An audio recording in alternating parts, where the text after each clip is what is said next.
Hello and welcome to the Slow Ready Podcast, a casual drive into the music and culture of Goose. I'm Mike, And I'm Alex. and we are here to do an in-depth breakdown of Shenanigans Nightclub and then get into a discussion about the live versions of these songs from Goose's incredible second album. As always, the best place to keep up with us is on our socials at Slow Ready Pod. We are on every single platform imaginable: Instagram, Facebook, Twitter, Reddit, YouTube, all of it. Just at Slow Ready Pod. Find us. It's definitely the best way to keep up. We've got a bunch of new episodes planned as always. So, yeah, and if you can, share it with a Goose friend as well. So, just to get into the first bit of news here for Hot Tea, we have the Halloween show for the Stranger Things from last week is now up on YouTube. If you'd like, the whole show is there. And then also Night Zero Goosemas tickets, sponsored by Conscious Alliance, and it's going to involve W. Ted. Mr. Cam's going to be doing some stand-up. Disco is going to be there performing, as well as the Night Zero band with Ryan Storm. So it's going to be an absolutely great event on Thursday before Goosemas gets started down at the Poorhouse in Charleston. So definitely go get those tickets, and the donations are also available. So if you'd like to just donate to Conscious Alliance during this holiday season, they do amazing work. So going to be a great event, and definitely make sure to get those tickets because it will sell out. Oh, for sure. Going to be an amazing time. Mike will be there representing the pod. Wish I could make it to Night Zero.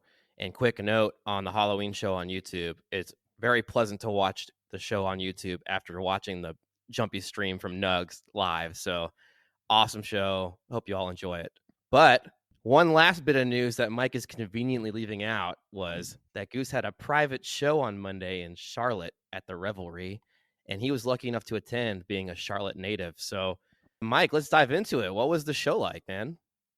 Yeah, so definitely want to shout out our good friend Milt Rhodes. He chimed in our group chat while we were all watching the stream from St. Augustine on Saturday and said that he got word that Goose was playing a private show on Monday. So we all kind of quickly scrambled to do research. We could not confirm that it was Goose. This was put on by the NC Music Club, which their whole deal is you can go to 4 shows in a year. You don't know who the artist is going to be. They don't announce it before, after. And for, I think it's $1,600 for the whole year, you get to go to these 4 shows for unknown artists. And it's fully catered with really nice food, and mixologists are there, so really great cocktails. It's in this private space in Charlotte where, they also do like banquets and events and weddings and things like that. So it was a really like classy upscale vibe.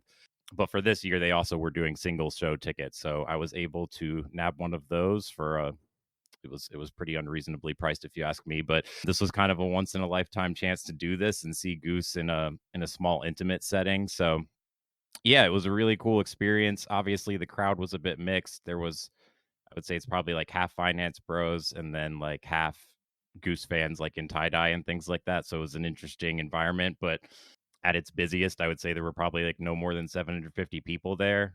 So to get to see Goose in that environment, it was really neat for me, and it was a lot of money, but no regrets on the price. Yeah, that's awesome, man. Like, we're not judging here on how people choose to spend their money and enjoy themselves. It is very strange event in the Goose community to see like a private gig like that. But like you said, once in a lifetime deal to see a band in an intimate setting like this, even if it was, half Finance Bros. How was the crowd? Like, how was the energy at the show compared to a normal show? Was it different? Were the fans just like so rowdy that it felt like a normal intimate Goose show? Like, let's dive into that a little. Yeah, I mean, it was definitely a different environment than any of the Goose shows I've been to so far. Everyone on the rail for the most part, I think, was kind of a diehard, even some people that I've seen on the rail before at Goose shows. So there was definitely a decent sized contingent of us that were, super excited and full of energy throughout. But there were also a lot of people kind of standing around, not really sure what to make of the whole thing. I think when you got to set 2, Goose started, with the 2 covers, Hollywood Nights and Imminence Front. I think that really got some of the older, less familiar crowd involved. And, Goose kind of knows the assignment with everything, right? So they didn't really jam out that much at this show, which I think for the crowd, a lot of them at their very first Goose show, presumably, I think that was probably the right call. So I think by the end of the show, you had definitely got some converts, which is a great thing to see. Yeah, definitely not typical for Goose, though. There wasn't as much bopping or jamming. I mean, I was, but as far as the rest of the crowd goes, not as much, but Goose killed it. Yeah, and I mean, they grabbed that bag while they were at it, give the crew and themselves a little bonus, hopefully, for the year. It was odd seeing the touring schedule have this gap in it between the St. Augustine shows and then Pittsburgh, which kind of takes us to the point of why we scheduled this episode the way we did. Mike, if you want to dabble into that. Yeah, I mean, obviously, kind of a weird week. When we looked at this touring schedule, we were kind of in a situation where we were either going to have to break up the Cincinnati run, which we really didn't want to do, or we would just be doing the Anthem 2 shows as standalone, which not really a lot there to make a whole episode out of. So just thought it worked better kind of going through the last leg of this fall tour before the 2 special events here at the end of the year. Just do it all in one go. And we've been wanting to do a review of Shenanigans for a while just to kind of make sure that we can get through this whole discography here. So seemed like a good pause point as far as like just doing something different here. Heck yeah, man. Really looking forward to this album dive. So, how about we set the scene on this Shenanigans Nightclub deep dive? Yeah, so I'll be interested to get your thoughts on this because we've shared a little bit back and forth, but obviously not everything that we think about this. I think kind of right off the bat, starting with "So Ready" here to start off the album, kind of continues a trend from Moon Cabin, where you're starting off with a really amazing, energetic song to get things going. I will say overall, I think that this album is a better jam band album than Moon Cabin, but I think Moon Cabin may be the better overall album, if that makes sense. Yeah, I can agree with that. It's from a high level. This album came out in on June 4th, 2021. After these songs had been played on the road, a bunch of them for an extended period of time. So they had really honed in on their sound here. And you and I have been talking back and forth this week about this album a little bit, just getting ready. And to me, the album comes off as a collection of better songs than something like Moon Cabin or even Dripfield, which we'll talk about in another episode.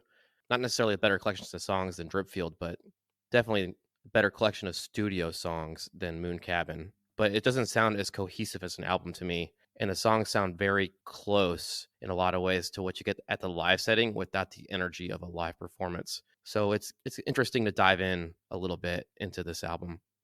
Yeah, definitely. It's interesting that you feel that way because I actually think that the collection of songs on Moo Cabin, as far as like the songwriting and the songs themselves, is actually a little bit better. I think this works better as a concept because some of the through lines go throughout. You've got a lot more extended improv, a couple songs just dedicated to it, actually, in fact.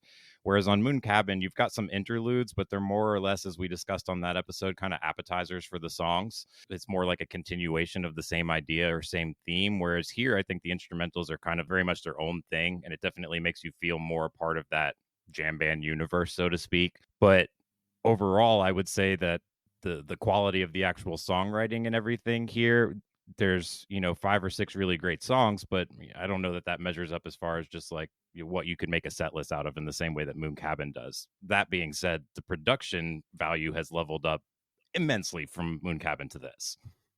Yeah, and that's more of what I was trying to get at, but phrased pretty poorly. I think the songs themselves, like the actual quality of the songwriting and the structure, is better on Moon Cabin and Dripfield for the most part. But the overall like honed in sound and the quality of being able to listen through the album is a little bit better from on Shenanigans compared to Moon Cabin in terms of being appealing to the ears and how much they had dialed in these tracks beforehand just from playing them, road testing them, and they kept things pretty true to what you hear on the road in many cases.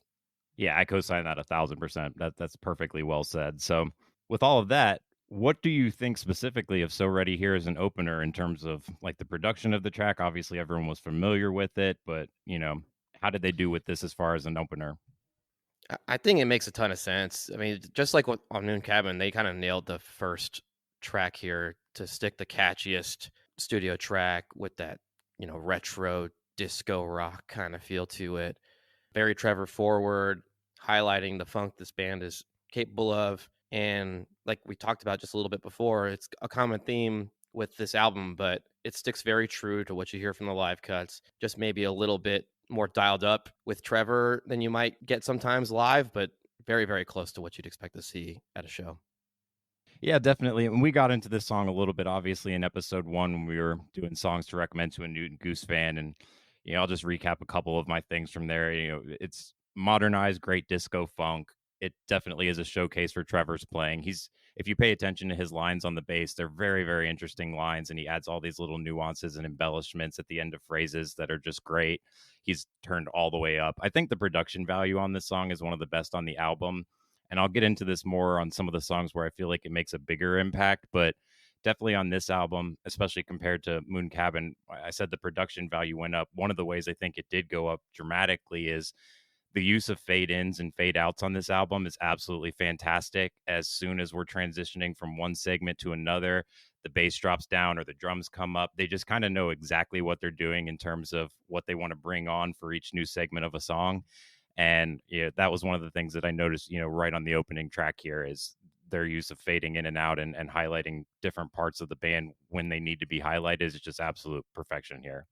Yeah, and maybe that's a good segue for what I had to say about Satellite coming up next, which was not known as Satellite before this album came out. It was So Ready Part 2 in the earliest versions of this, and it's just the jam portion of So Ready. And the mild tones you get out of Rick here, especially like I think it's starting about a minute and a half in, you almost get like a very Santana sounding quiet phrasing from Rick that's so well highlighted by the band and Ben. And oftentimes the criticism with Ben when he was in the band was like everything was just like loud and space was filled and very pushing the tempo, energy all the time. And in the studio on this track, especially, I noticed like, oh, we're getting those kind of dynamics from the studio magic that we're getting with Cotter now. And it was kind of cool to like listen back and be like, like this sounds like it could be Cotter sometimes. And just highlighting those subtle feels and kind of the peaks and valleys you get from, adjusting your tone and your volume makes all the difference. So yeah,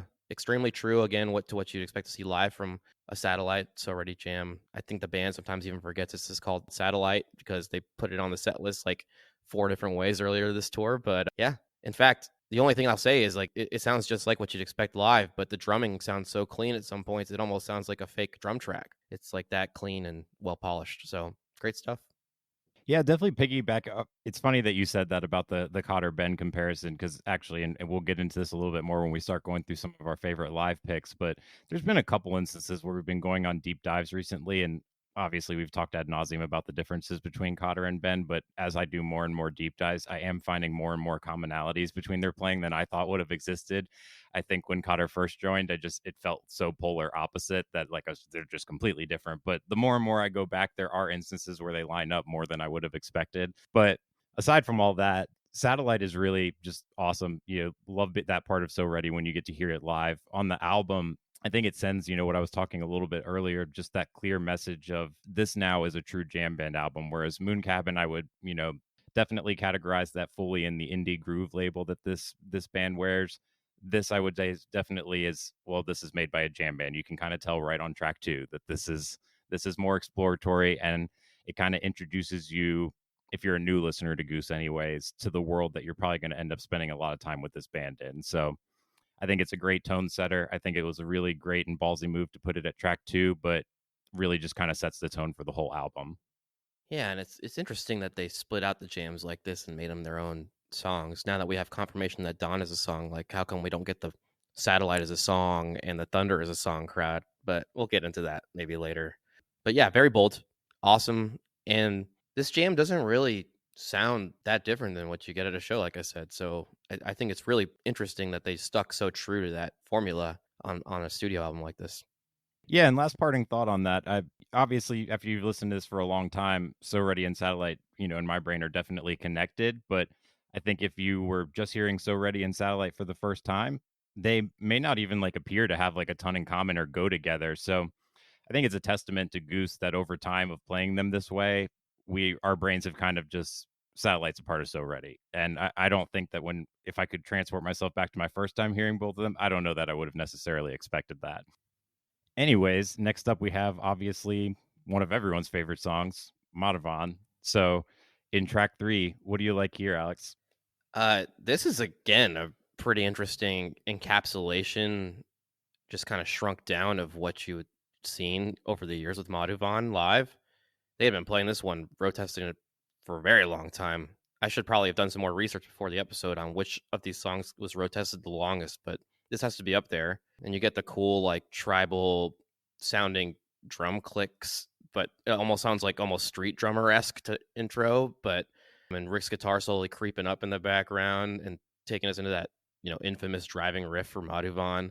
Super Ben and Rick forward song, and Peter, Jeff, and Trevor's roles are just creating awesome texture throughout. And whether it's like swirling synth or just crazy uplifting key shots, depending on where the themes of the song are going, they just kind of nailed the assignment. Just felt like a really effective way to capture the emotion and dynamics of the themes of finding happiness and it slipping through your fingers and worrying about the small stuff or not worrying about things too much throughout the song. So I just thought it was really fun to listen back, because honestly, after like my first 2 weeks or whatever of being a Goose fan, I like barely listen to these studio albums. So it was kind of nice to go back and be like, oh yeah, they kind of like caught the vibe you get from going to see this live, but it's just shorter. So I will say, coming out of that final verse and chorus, the piano interlude coming out of that was my main highlight of the song. And then it gets really uplifting and ethereal and hopeful, and then goes absolutely ham to close out with Ben doing the opposite of what we talked about on Satellite and just going ham. Like it's all Ben on the outro here. So anyway, sorry, I'm rambling. So let's get your thoughts here, Mike. No, you're good. We want all the thoughts on Madhavan. I totally agree. I mean, I think all of us are kind of the same way that like once you kind of get into the Goose world, you're probably not going back to the studio albums very often. But I do think it's interesting and fun to go back. Obviously, the studio means a great deal to Rick, and it obviously shapes the narrative on this band and how they take songs and then redevelop them for the live setting. So it's interesting to go back and see how these things evolve. But as far as Madhavan, I love how committed this band is to just being absolutely genreless when it comes to songwriting, especially if you're like lining up in terms of the album. You go from So Ready to Satellite to Madhavan. Like, I can't imagine a more jarring experience as far as genres go in the first three tracks. And I also love that when they do try and do like a new genre of song, they fully commit to it. So like the harmonies here are absolutely outstanding with the like almost, I don't know, pseudo rockabilly feel at times in this song.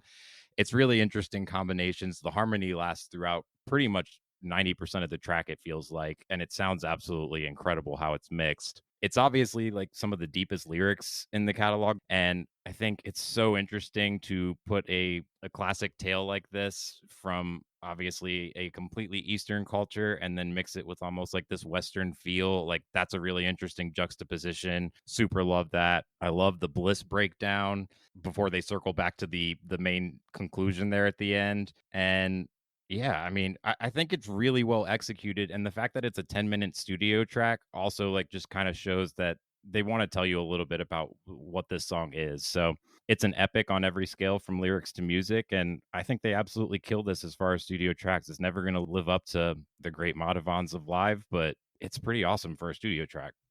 Yeah, and I think of all the tracks on this album, I think this is the one arguably they nailed the most in terms of it having its own unique feel to it as a studio track and still executed very highly. Where these other tracks that are executed very highly on the studio just sound so similar to what you get live. This one at least has like a different flair to it in a lot of ways that really stands out versus some more subtle flares we get from the other tracks. Anyway, any other thoughts on Madhuvan here?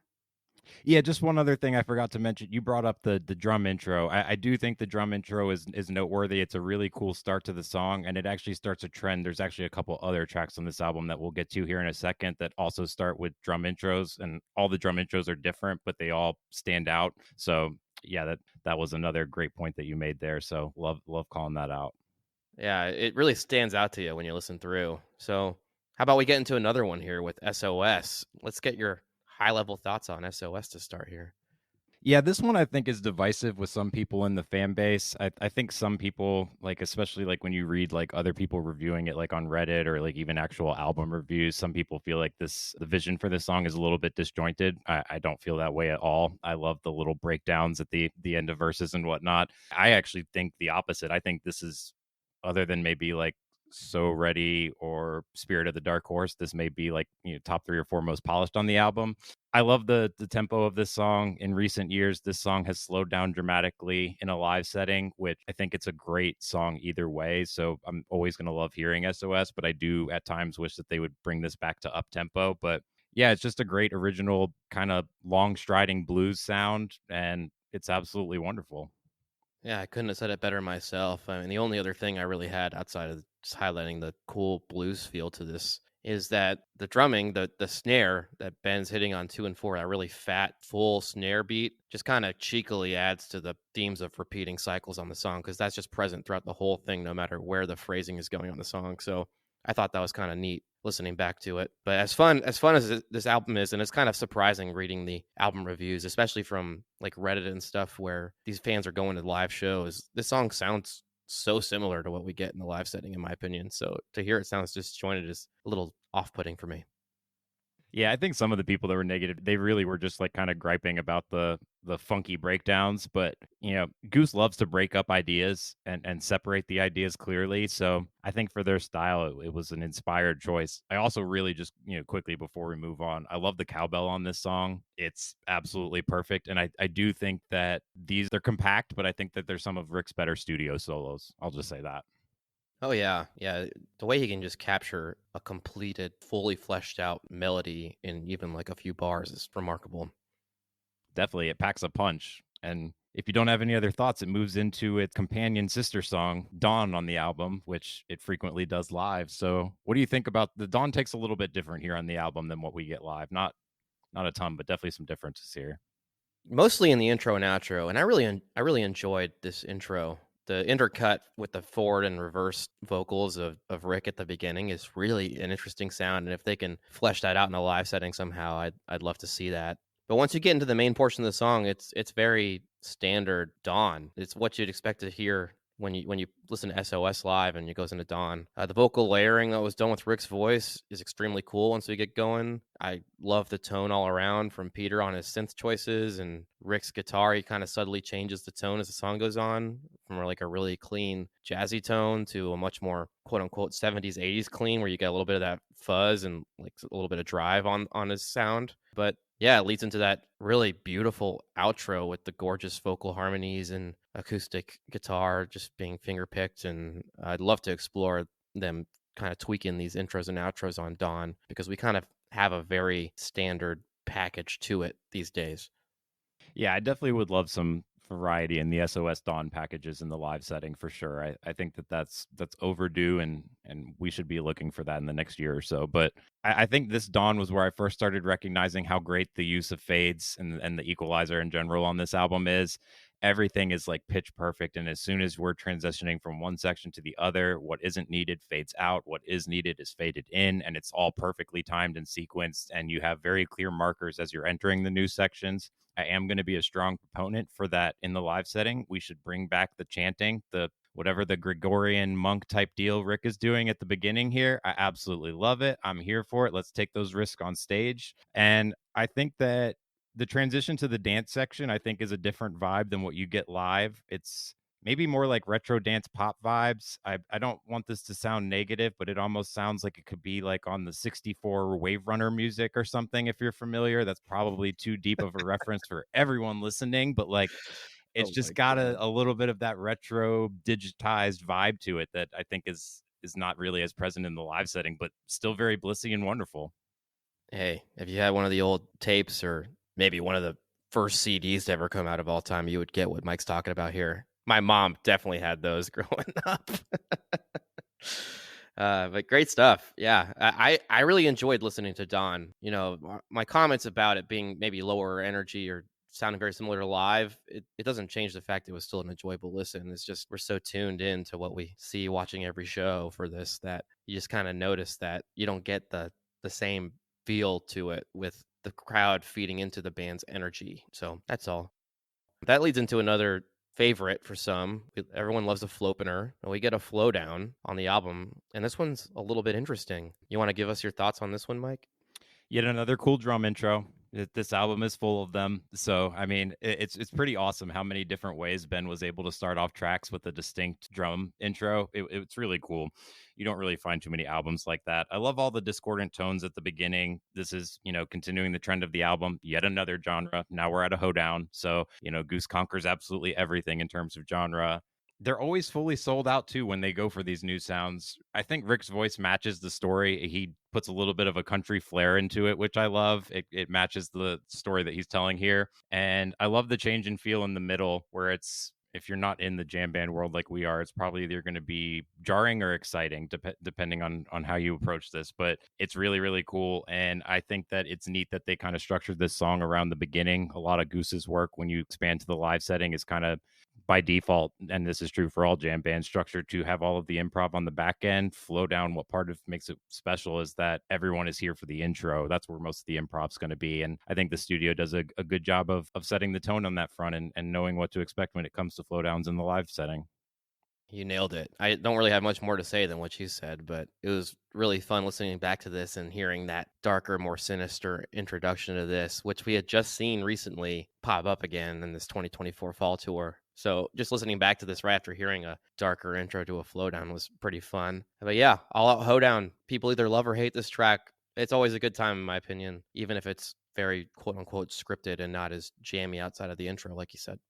Yeah, and one parting thought on Flow Down. I will be the first person to admit that when I first started getting into Goose, this was the hardest song for me to like, because I'm pretty much genreless when it comes to the music I listen to, except for the fact that I don't really listen to country. So this song wasn't something that jumped out at me immediately, but now a few years into being a Goose fan, it's probably in my top 10. So another testament to Goose that they could make a country music fan out of me. That might be a stretch, buddy, but we'll pretend. We can all dream. You like Born too. That's got some country Yeah, themes, so yeah. Let's just slow down on that part. But anyways, it moves into Spirit of the Dark Horse from there, which is definitely one of the most interesting songs that Goose has ever written. But I'd love to get your thoughts on the album version here.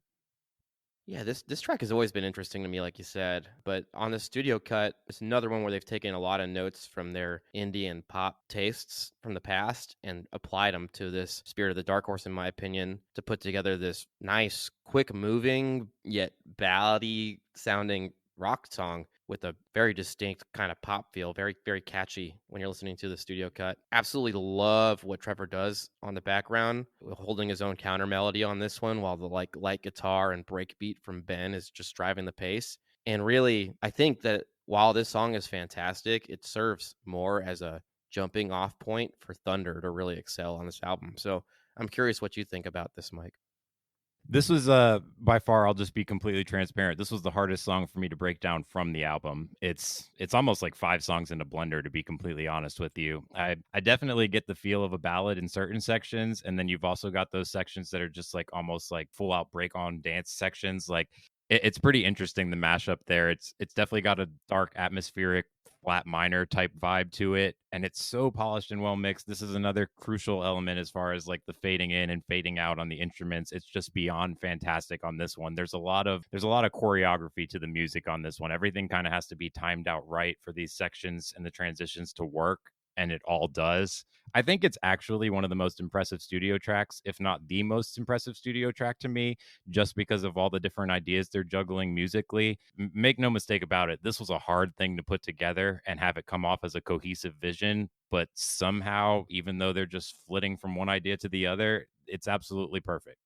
Yeah, I think they nailed it for capturing it on the studio, like you said. And another one they had been tinkering with live for years. And to have a vision like this come together in the studio where you don't have necessarily the forgiveness you get in a live setting to be able to ride off of high energy and stuff like that, and you just have people listening at home, is pretty great that they pulled it together like this. But it leads into Thunder, which another jam broken out that we're used to getting in the live setting as just one song. You don't see it broken out as Thunder on a set list. So what do we think about this Thunder? Because I absolutely loved it.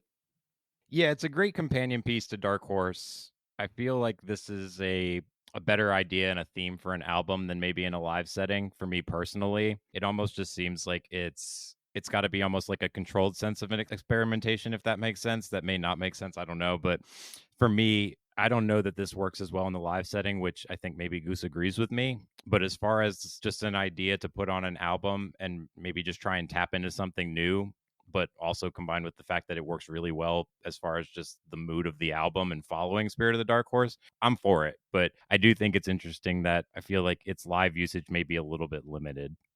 I think you nailed that. And I think that this inspiration for this Thunder on the studio cut comes from what they enjoy from the indie and prog rock setting. And it doesn't always translate great when you got this high level of polish on the vocal harmonies and things like that on the outro of Thunder. But when you're listening at home and seeing the studio perfection on it, it sounds gorgeous. It's also got such a Ted Tapes feel to it at the beginning to me. So I just love the Ted Tapes. So that was kind of nice to hear. And Peter's key work really stands out on this one to me. So just a fun listen. The outro is really the highlight here, and they've attempted it a few times live, and like you said, it doesn't necessarily hit, but when you're listening at home, you can't help but smile. It's just so beautiful and uplifting and happy, and you get out on a high energy note with the drums coming in after a while. It's just a smiley ending.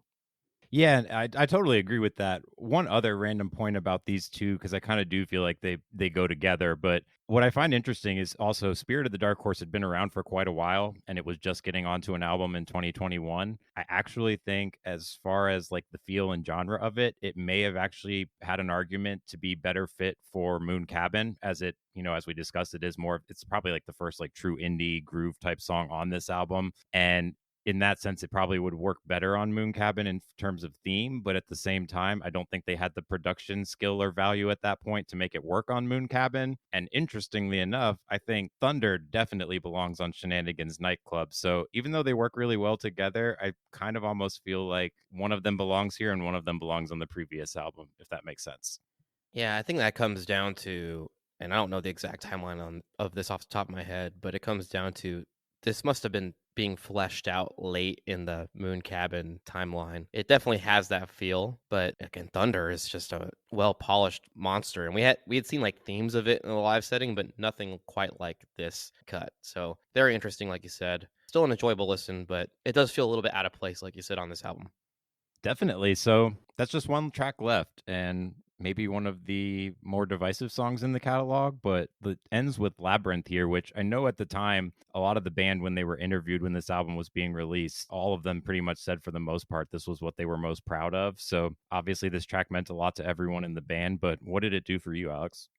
I think it's great. It's definitely a journey. It's hard to know where to begin on this one because my first thought is how the heck did something like this come together in the first place? It almost sounds like a senior thesis or something of a song put together for a prog band that requires a full orchestra or concert band arrangement in the background to do it justice. But it's just got a really great jazzy feel to it early on, and then just continues to genre bend and span just a wide range of effects and emotions and feels in almost like a dramatic Broadway kind of way at times. One of those instrumental songs that I'd love to get to know more of the history behind the story if we ever get a chance to find out how the heck this came together. But it's just an intricate composition. Love it.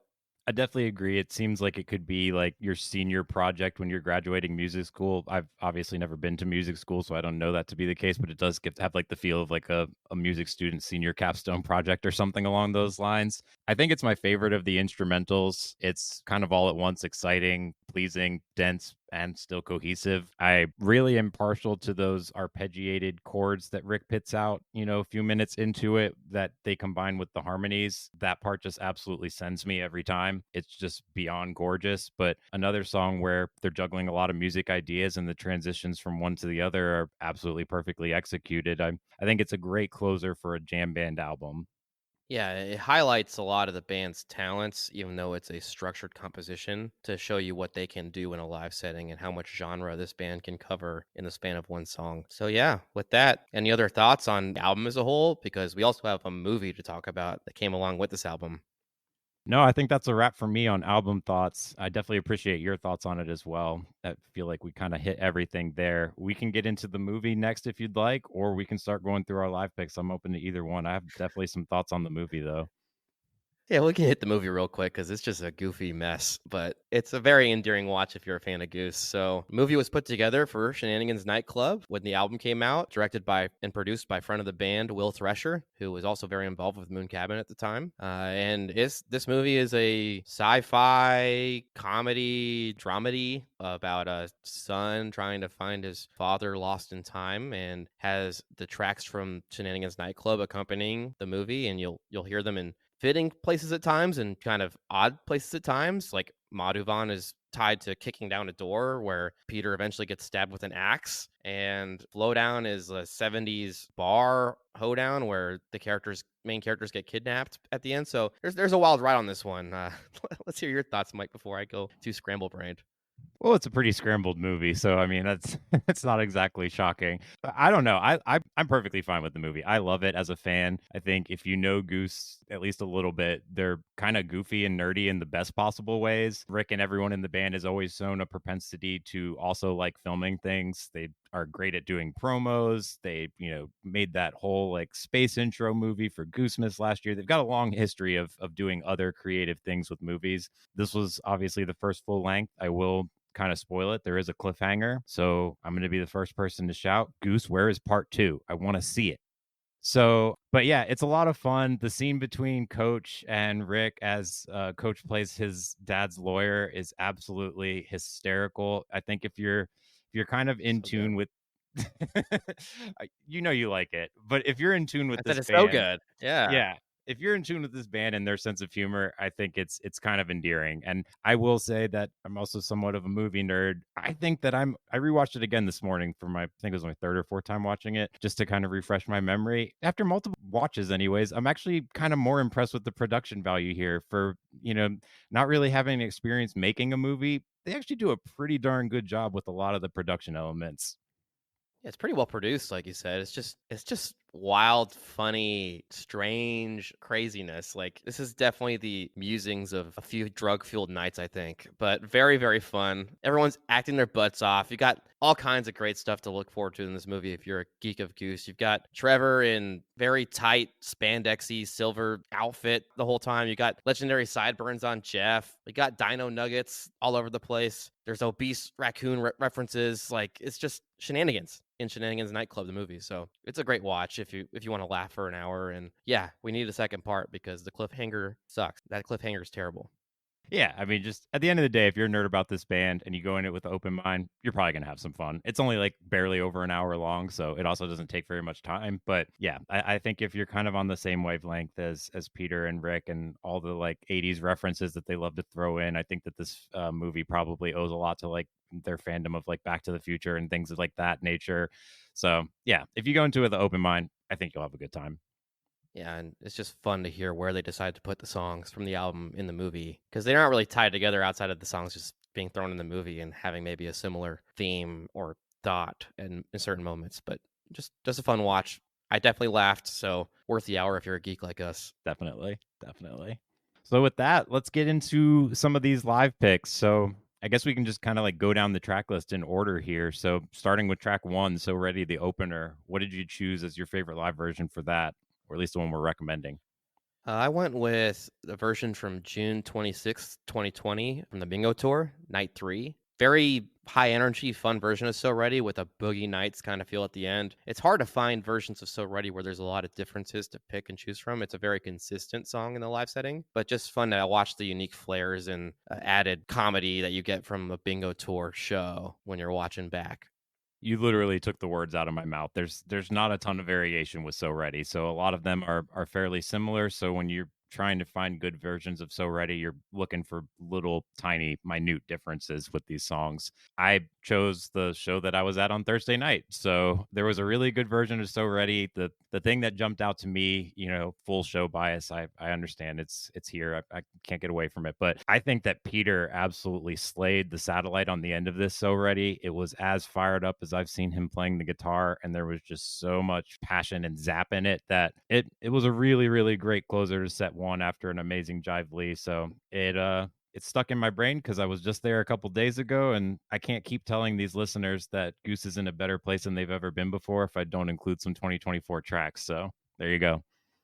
It's hard to not pick a lot of 2024 tracks when we're going through these exercises because I agree. There was definitely some extra juice on that So Ready and quote unquote satellite, even though you never see it broken out in a set list like that. But yeah, that satellite jam was really fun. Going into satellite real quick, since it ties together with So Ready, just wanted to highlight the first time it was played separately from So Ready. It was on June 1st, 2018 at the Octave in Covington, Kentucky. On the set list at the time, it was called So Ready 2. And if you want to hear a raw version of how the song sounded early on, go back and listen to this 2018 version. Peter starts things off telling the crowd to clap their hands, to which like four people, it sounds like, do. And it takes off into the satellite we know and love. So tempo just ramps up and very raw and fun listen. Yeah, I love listening to this one. I actually listened to it on my drive back from Pittsburgh yesterday. Really fun to listen to. I didn't even pick a satellite here because I kind of covered mine in the So Ready from Thursday in Pittsburgh. Definitely encourage you to go listen to that. But this was, really cool to see this split off onto its own thing. The whole set list has kind of a unique feel to it, anyways. But especially when you get that later on in set two, it's just a really, I'm sure it was fun and exciting too if you were there to see it split off like that. And really, every show in that greater Cincinnati area is well worth a listen, as we're noting now, as we record in the middle of the Cincinnati run in 2024. Just an awesome area for this band, and this show's no exception. Yeah, cannot wait until next weekend when we get to talk about Cincinnati because it's blowing both of our minds right now. So, with that being said, I think this is probably the heaviest hitter that we have to get in here. Madhavan, what did you go with for this? This is obviously one of Goose's, if not Goose's, biggest live track here. So, lots to choose from. What'd you go with?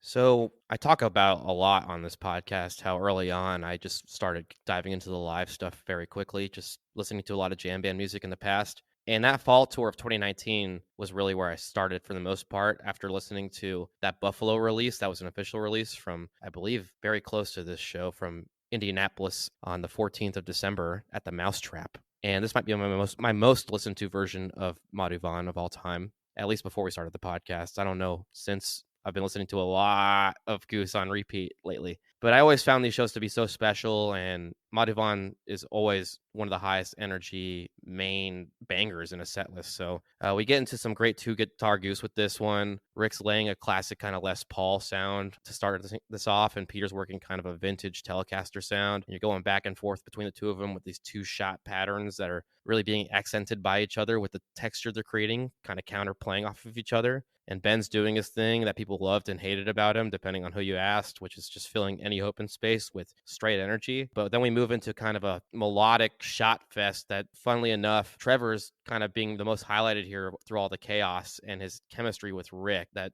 really shines through. You're getting pulled into all kinds of different directions on this jam, and Trevor's just kind of following suit seamlessly. And the jam kind of builds and builds into this effervescent middle peak. And then we get into this descending run that gets kind of slowly churning, slow groovy, that builds into the outro you expect on Madhuvan. It's just a great ride and really highlights kind of where this band was at and how they were feeling themselves after that Peach Fest and that fall tour in 2019 that has led us to where we are now.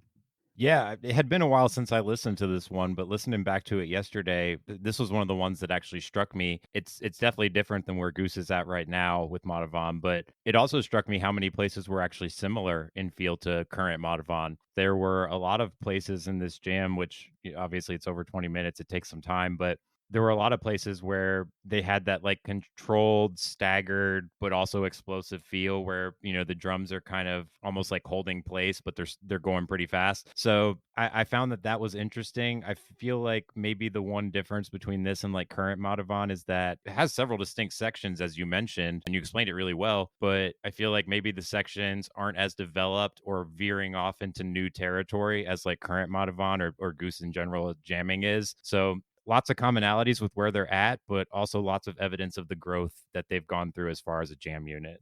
You nailed that. They locked on to a concept, different concepts on this one, and just kind of stuck with them versus now where it's more free flowing and melts. But it's just really fun to kind of go back and listen to some old Goose at times and see where they came from and how these things have changed over time.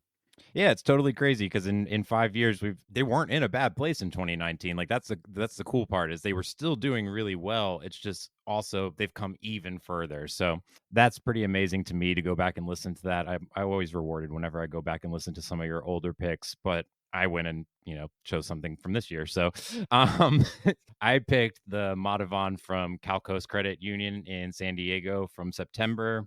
I think when we reviewed that show, I said that it's one of my jams of the year. It's still very solidly in my top 5. The great thing about Madhavan in 2024 is there are like 4 or 5 really great versions. So it's kind of like Baskin Robbins. You can pick your favorite flavor. You're going to find one that's really great out there that works for you. This is my personal favorite of the year. It's got starting off with some of like the ambient spaces that you see in the Colorado one, but then it moves into some of the like controlled chaos. We don't know where we're going middle section. And then it's got a dark, very, very intense and urgent feel at the end. and for the last like 4 to 5 minutes, it's a big journey that you go on when you listen to this one, but it gives me everything that I want in a jam in terms of, creative ambient spaces and then ultimate speeding 100 miles an hour epicness. So it's kind of got it all, and this is still up there for my jam of the year. So again, I'm telling the listeners, Goose is in the best place they've ever been. I've got to back that up with my choices here. So yeah, I went with this one.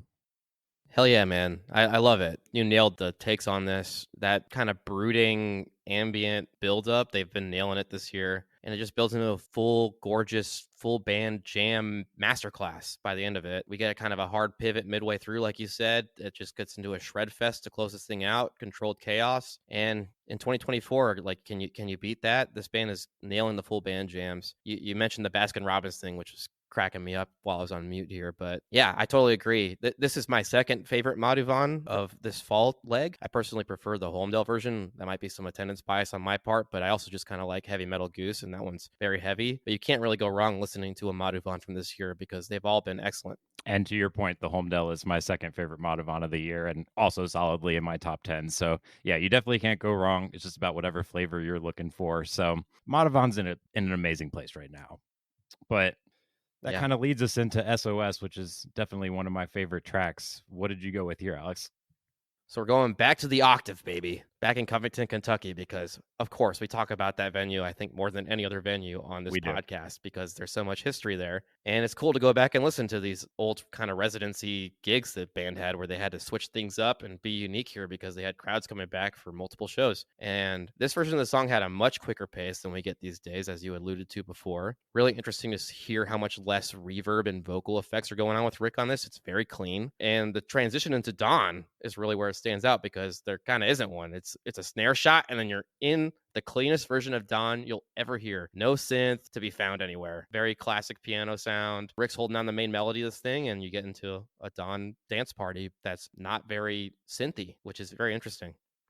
Yeah, so funny enough, this was my pick as well. I think this is in like the first 10 live cuts of Goose that I ever heard. So if someone asks me about SOS or we're talking about SOS, this is what I have in my head. So to me, this is where I would hope that at some point SOS gets back to this sound. I think it works so much better as the blues vehicle that it is when it's got a little bit of snap and pep in its step. Again, the structure of the song's amazing, so I'm gonna like SOS in its current format either way. But I do hope that at some point Goose, at least, even if it's just a one-off situation, at least brings this back occasionally. That would be amazing. Also, just want to shout out as an honorable mention the 4924 from the Cap SOS. It was in the encore slot, which is cool for SOS to be there. And it's a couple minutes longer than SOS typically is. So the dawn on that one is particularly driving and great. And obviously it's Cotter's first time playing SOS for us. So big moment in the band's year here. So also just want to shout that one out as worth mentioning and listening to.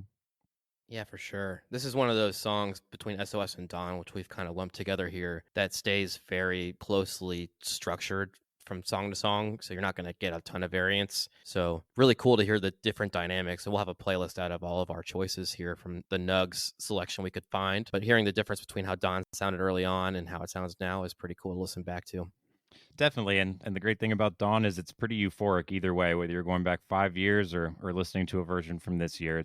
It always delivers. And then that takes us into Flow Down. Another song, not a lot of variety outside of the intros like we talked about early on. I picked the version from July 6th, 2021 at Pine Creek Lodge in Livingston, Montana. And it has a guest spot from Torrin Daniels from The Kitchen Dwellers on banjo on this version. You can't really hear him on the soundboard very well, but the intro is still cool despite that. Get an awesome slow build jam that starts with you maybe tapping a finger or two on your knee, and by the end of it, you got to look out for bruises because you'll be slapping your knee so hard, and then you get into flow down. So good times all around. Yeah, I loved your pick here, especially because in listening back, I feel like if our listeners hear this one, it's probably the most typical flow down intro that you can get. Like, this is generally kind of the vibe you should expect. There'll be variations, but I feel like this is a classic flow down. It's a really good one. To your point, I couldn't hear the banjo either. It's always disappointing when you get to the end of that soundboard and you hear him announce, like that there was a guest on stage, and then you're feeling like, well, I couldn't even hear the guest. So that part's kind of a bummer, but it's still a very good flow down. The sound is iconic to flow down. I couldn't separate it. Yeah, and it, like you said, it's very classic sound. It's just a little more extended because of the guest, which is cool to hear, even if you can't hear the guest, just getting a few extra minutes of flow down.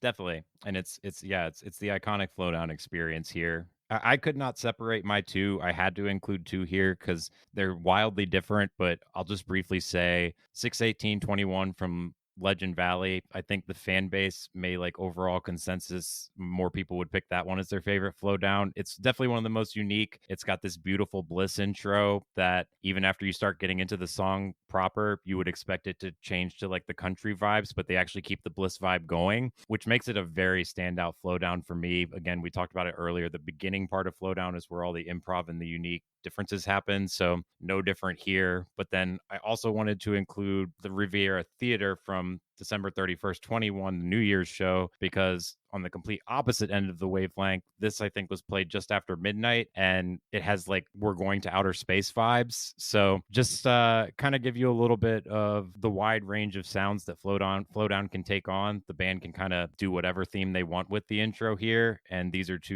well, if you include yours as well, we've got three completely different styles of flow down for people to check out, all unique. Really, four if you include the album cut too.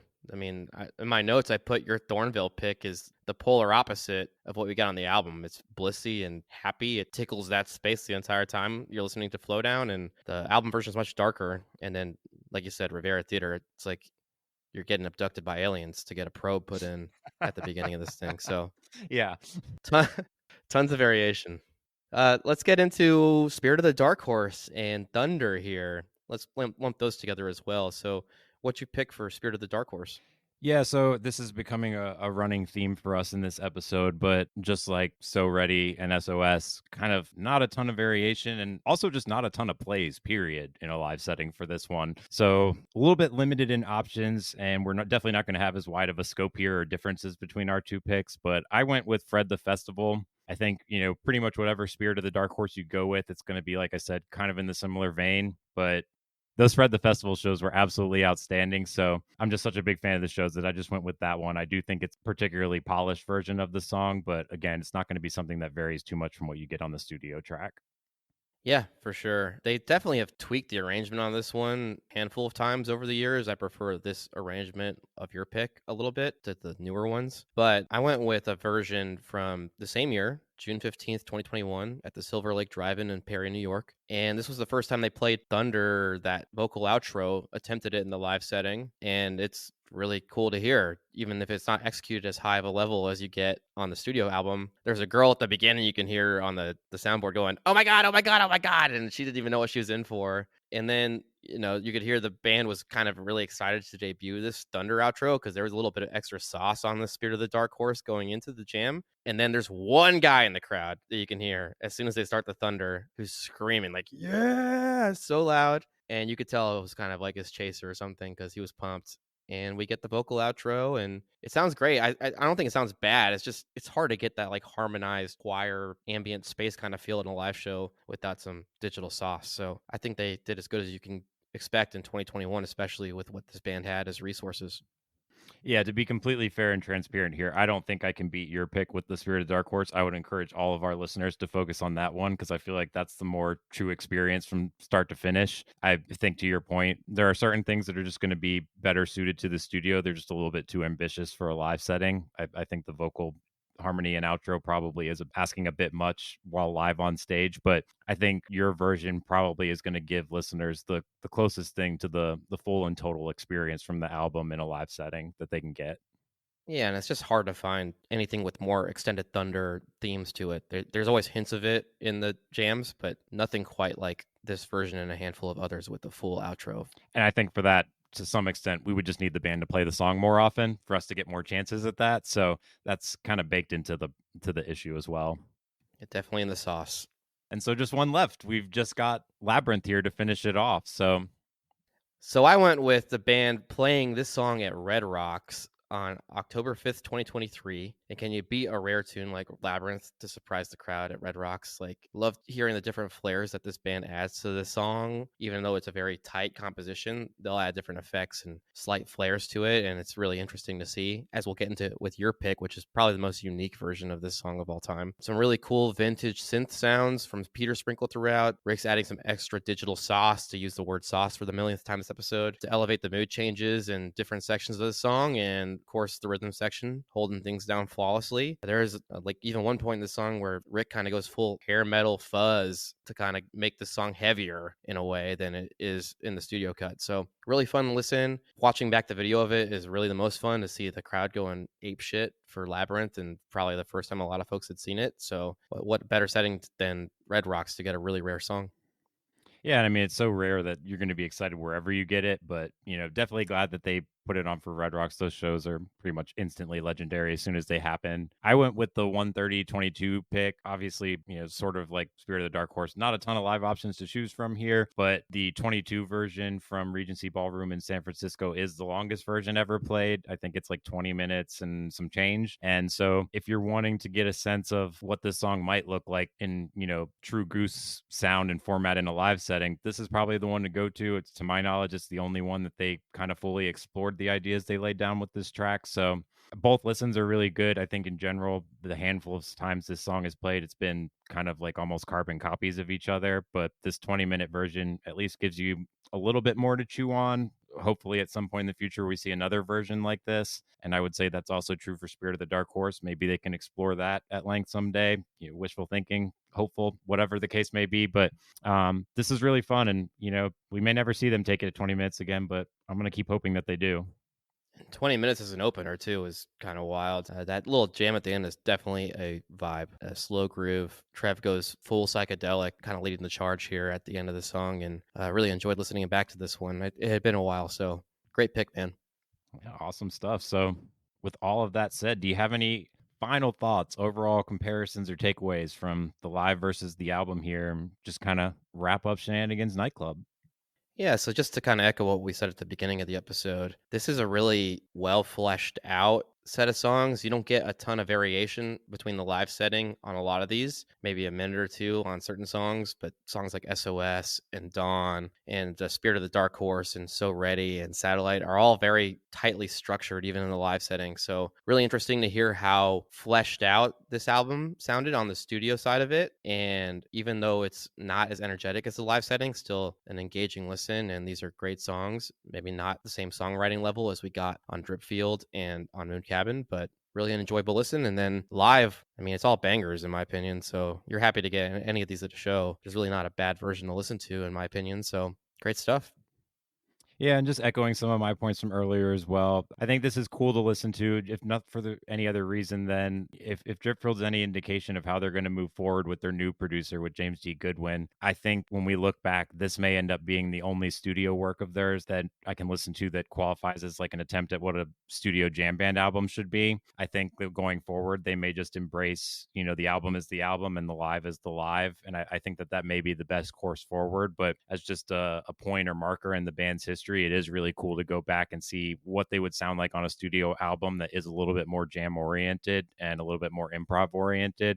So from that perspective, as a fan and as a listener, really cool for me. Obviously very happy that they recorded Madhavan and Flowdown. That needed to happen at some point either way. And last thing, again, just to reiterate, I think the production value really leveled up here, especially in the terms of mixing and fades and the different sound effects that they use on this, which I think if this album doesn't get made, you probably don't have as much polish and unique new sounds on Dripfield and the albums going forward. So it's definitely an important marker in the band's history. I definitely had fun going back and seeing how these songs have shifted from their debut on the album, but yeah, it was a lot of fun.